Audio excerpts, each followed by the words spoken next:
Assalamualaikum. I start my lesson in the name of Allah Almighty, who is most merciful and beneficent. Dear student, how are you?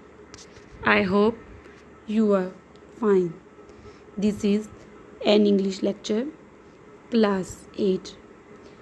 Today lecture is about English grammar.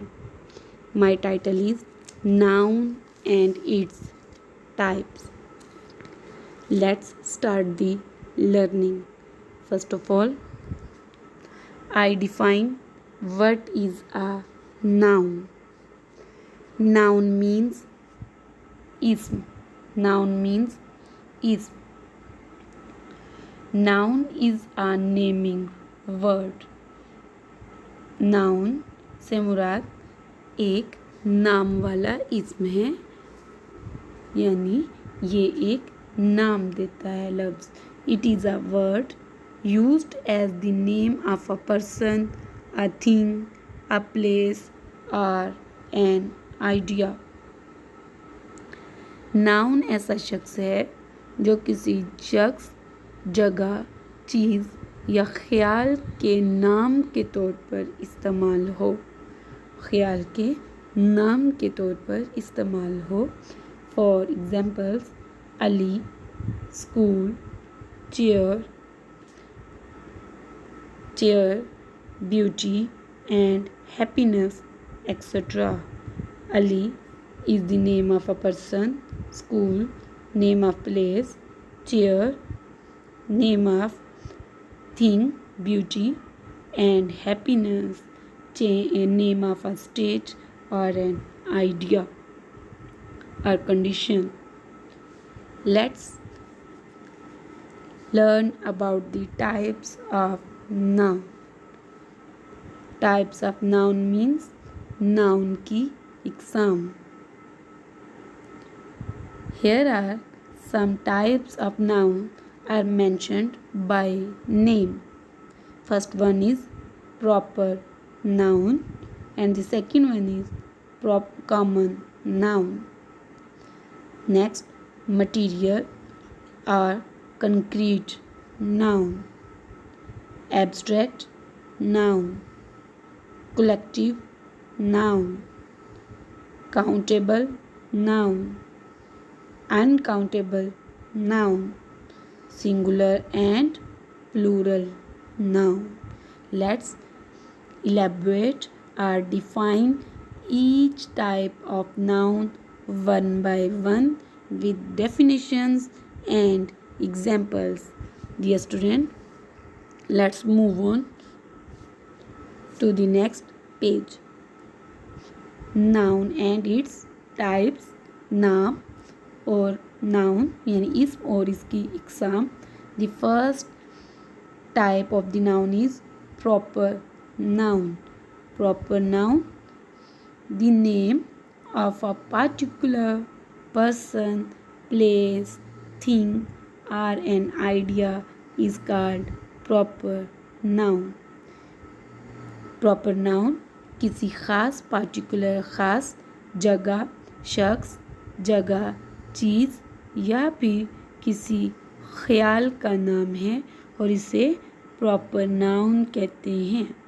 यानी proper noun किसी ख़ास जगह, चीज़, शख्स या ख्याल का नाम है. Example, Pakistan, name of a country. K2, name of a peak. 2 Nations theory, 2 कौमी नज़रिया जिसकी बुनियाद पर पाकिस्तान बना. These are examples of proper nouns. Next type of the noun is common noun यानी आम नाउन. इसे प्रॉपर नाउन को आप इसमें मुआरफा भी कहते हैं उर्दू में. कॉमन नाउन इसमें नकरा यानी आम, common. The name of a common person, place, thing और an idea is called common noun. किसी भी आम, कॉमन मीन आम, शख्स, जगह, चीज़ या किसी ख्याल को आम नाउन कहते हैं या इसमें नकरा कहते हैं, कॉमन नाउन कहते हैं। एग्जाम्पल्स, वुमेन औरत, ये कोई भी औरत हो सकती है। स्कूल, ये कोई भी स्कूल का यानी जगह का नाम है, कोई भी हो सकता है। Car, it is the name of thing, very common thing. Happiness, happiness is the state of और condition of mind. Next thing is sheep. Sheep is also a common noun. Here student, one thing in common noun and proper noun and common noun. One thing that the common noun is completely opposite of the proper noun. Common noun proper noun के बिल्कुल उलट है, यानी ख़ास जगह चीज़ के नाम के लिए नाउन यूज़ की प्रॉपर नाउन यूज़ किया जाता है। किसी आम जगह चीज़ के लिए कॉमन नाउन इस्तेमाल किया जाता है। Keep this thing in your mind, it is very important thing. Next, material और कंक्रीट नाउन। मटीरियल और कंक्रीट नाउन यानी मटीरियल मीन मादा, concrete mean solid noun. The definition of material noun is, it is the name of something which we experience by seeing, touching, etc. ये इस्म मादा है। Material mean मादा, ये इस्म भी मादा है जिसमें किसी भी चीज़ या किसी भी चीज़ के बारे में बात की जाती है जिसे हम या तो फिर सीइंग देख सकते हो, टचिंग या और छू सकते हो। किसी भी चीज़ को जिसे हम देख सकते हैं उसे हम छू सकते हैं और उसको जो नाम दिया जाता है वो मटेरियल नाउन होता है या concrete noun. Examples are iron, gold, silver, rice, wheat, यानी ये इसमें मादा है। ये नाम है किसी भी ऐसे मटेरियल का, मटेरियल यानी मादा का, जिससे हम कोई और चीज़ भी बना सकें। एक इसकी डेफिनेशन में एक चीज़ आती है जिसे हम टच कर सकें, छू सकें, देख सकें, और दूसरी यानी एक ऐसे मादा से बनती है जिससे हम कोई और चीज़ भी बना सकें।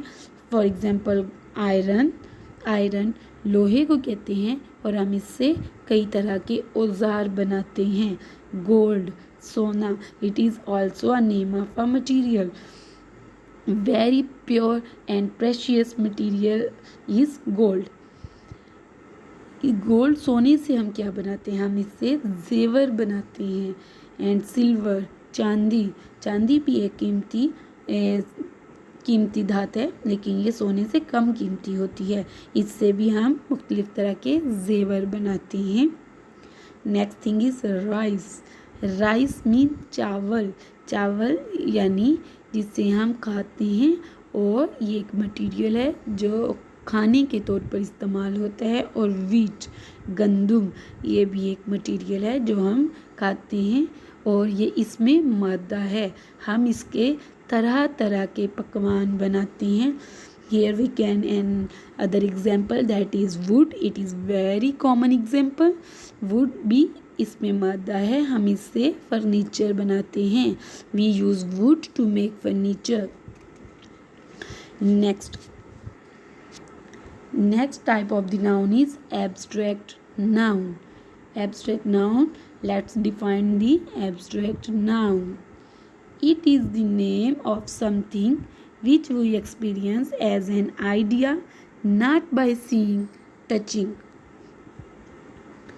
ऐसी चीज़ों को जिन्हें हम ना तो देख सकें और ना ही छू सकें, लेकिन ये एक महज तसव्वुर होती है जो हमारे जहन में मौजूद होता है। एज एन आइडिया, जो हमारे पास मौजूद होता है एक ख्याल के तौर पर या जहन में एक तसव्वुर के तौर पर। एग्जाम्पल्स, मिसाल के तौर पर ब्यूटी, खूबसूरती, हैप्पीनेस, खुशी, जॉय, खुशी, सॉरो, दुख, विजडम, अक्लमंदी, etcetera.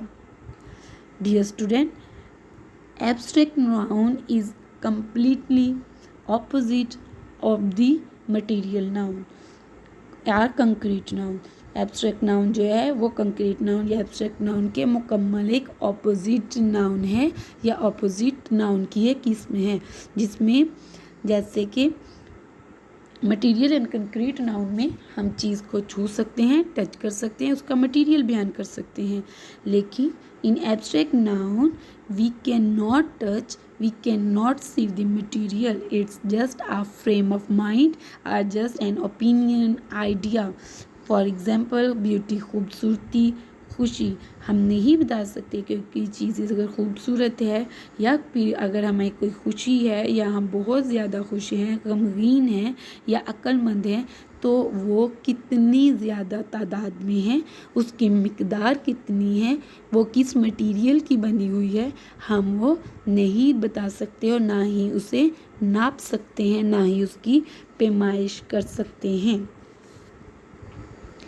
Let's define another type that is called collective noun. Collective noun. Nouns are names for a collection or a number of people or things which are taken as a whole.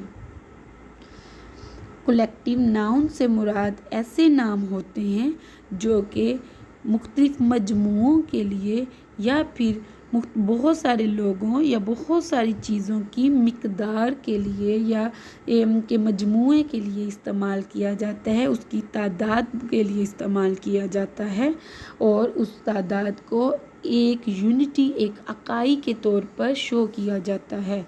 यानी एक इकाई दिखा के पूरी बात को explain किया जाता है और एक नाम दिया जाता है उसमें हज़ारों चीज़ें मौजूद हो सकती हैं. Examples: committee, family, army, jury, herd, group, pack, flock, troop, team etcetera. ये मुख्तलिफ चीज़ों के मजमूओं का एक नाम है. कमेटी में कितने मेंबर्स हैं ये किसी को मालूम नहीं, ये बहुत सारे मेंबर्स हो सकते हैं. फैमिली, ख़ानदान के तमाम मेंबर्स शामिल होकर इकट्ठा मिलकर एक इकाई बनाते हैं, उसको फैमिली बोला जाता है. आर्मी फ़ौजियों में बहुत सारे सोल्जर्स मौजूद होते हैं और उन सब को एक नाम दिया जाता है जैसे आर्मी. ज्यूरी तमाम जजेस यानी बहुत सारे जजेस का एक पैनल बनता है जिसमें बहुत सारे जज मौजूद होते हैं और उसको एक नाम दिया जाता है यानी ज्यूरी. हर्ड बहुत सारी भेड़ों, बहुत सारी बकरियों के रेवड़ को जो लफ्ज़ बोला जाता है हर्ड मीन रेवड़, बहुत सारी बकरियों का. A number of goats and sheeps are included in herd. Next word is group. A group consists of many members and are many things. Pack is also a whole name, a unity. In pack there are a lot of wolves. A lot of wolves or a lot of dogs are included in pack. Flock is also a name of a lot of cows or sheep, cows or buffaloes. Herd is used for sheep and goats, flock for buffaloes and cows. Troop a group of soldier ships. बहुत सारी कश्तियों, जंगी कश्तियों, फौजी कश्तियों में जो group होता है वो troop कहलाता है. Troop consists of a lot of ships. Fighter ships and fighters mean soldiers. Next word is team. A team also consist of 10 or 11 members etc. Next word is countable noun. The countable noun is also a type of noun. Noun की एक और किस्म है countable noun. Count mean गिना जा सकना, able काबल, जो गिन सकने के काबल हो. The definition is a countable noun refers to something that can be counted such as dog, girl, table, cup, size, colour etcetera. ऐसी चीज़ या शख्स का नाम है जिसकी अददी गिनती हो सके। डियर स्टूडेंट, जिसको हम गिन सके, काउंटेबल, जिसे हम गिन सकें या जिसकी हम अददी गिनती कर सकें, वो काउंटेबल नाउन कहलाती हैं। काउंटेबल नाउन में 2 थिंग्स होती हैं, वाहद भी हो सकती हैं और जमा भी। For example dog, dogs, girl, girls, लड़की, लड़कियाँ, टेबल, टेबल्स। ये टेबल कितने हैं इसे भी हम गिन सकते हैं, 1, 2, 10, 20 जितने भी हों हम इसे गिन सकते हैं। कप्स हैं जिसे भी हम काउंट कर सकते हैं। Size, and we can measure the size, and color, we can count the colors, and with colors name. The next type of the noun is uncountable noun. Uncountable noun वो noun जिसे हम गिन नहीं सकते। Countable जिसे हम गिन सकते हैं, अनकाउंटेबल जिसे हम नहीं गिन सकते। An uncountable noun refers to something that cannot be counted, such as water, happiness, joy, sugar, honesty, food, rice, anger, justice, hair, bread, etc. ऐसी चीज़ का नाम जिसकी अददी गिनती ना हो सके, जिसकी अददी गिनती ना हो सके, उसे अनकाउंटेबल नाउन कहते हैं। यानी ऐसा नाउन जिसे हम गिन नहीं सकते। इसमें मिसाल हैं वाटर, हम पानी को गिन नहीं सकते कि एक गिलास या एक जग में कितने पानी के कतरे हैं या कितनी तादाद में है, मिकदार में है। हैप्पीनेस, खुशी, जॉय, खुशी। बच्चे, हम अपनी खुशी को कभी भी काउंट नहीं कर सकते। Sugar, we can not count the sugar grains. We can measure the sugar but we can not count it. Honesty, ईमानदारी, दयानतदारी को हम काउंट नहीं कर सकते। फूड, राइस यानी खाना या चावल को हम काउंट नहीं कर सकते। गुस्से को, जस्टिस, इंसाफ कितना है या नाइंसाफ़ी कितनी है, उसे भी हम काउंट नहीं कर सकते। हेयर, बालों को हम गिन नहीं सकते। ब्रेड, डबल रोटी के कितने पीसीज हैं, उसके अंदर कितने छोटे छोटे रेशेस लगे होते हैं, बच्चे हम इसे काउंट, फाइबर काउंट नहीं कर सकते। So these things are called uncountable या uncountable nouns, uncounted nouns. The last type of the noun is singular noun and plural noun. Singular वाहद and plural जमा। वाहद अस्म और जमा के इसम, हम इनको काउंट करेंगे। Next, there are 2 qualities of the nouns. First one, countable nouns can be counted and singular and plural. Singular and plural noun में जो नाउन काउंट होता है, जो नाउन शामिल होता है, वो काउंटेबल नाउन्स है। वो नाउन जिसे हम गिन सकते हैं उसे हम सिंगुलर और प्लूरल में तब्दील कर सकते हैं, यानी इसकी वाहद की हम जमा भी मालूम कर सकते हैं। तो ये काउंटेबल नाउन्स होते हैं जो सिंगुलर और प्लूरल में आते हैं। पहली उसकी क्वालिटी होती है दे कैन बी काउंटेड, कि हम उसे गिन सकते हैं। They can be either singular or plural, वो वाहद भी हो सकते हैं और जमा भी हो सकते हैं। एक काउंटेबल नाउन के बारे में हमने पढ़ा कि हम इसकी अददी गिनती कर सकते हैं, ये वाहद भी हो सकते हैं, जमा भी हो सकते हैं। And dear student, there are rules, specific rules and regulations to convert this singular noun to plural nouns. This topic, how to convert the singular noun into plural noun, is a detailed lesson. Dear student, I will discuss this lesson, how to convert the singular into plural, in another lecture. See you later. First of all, now note down your diary, learn and write types of noun on your notebook. See you later and thanks for watching this video lecture. Allah Hafiz.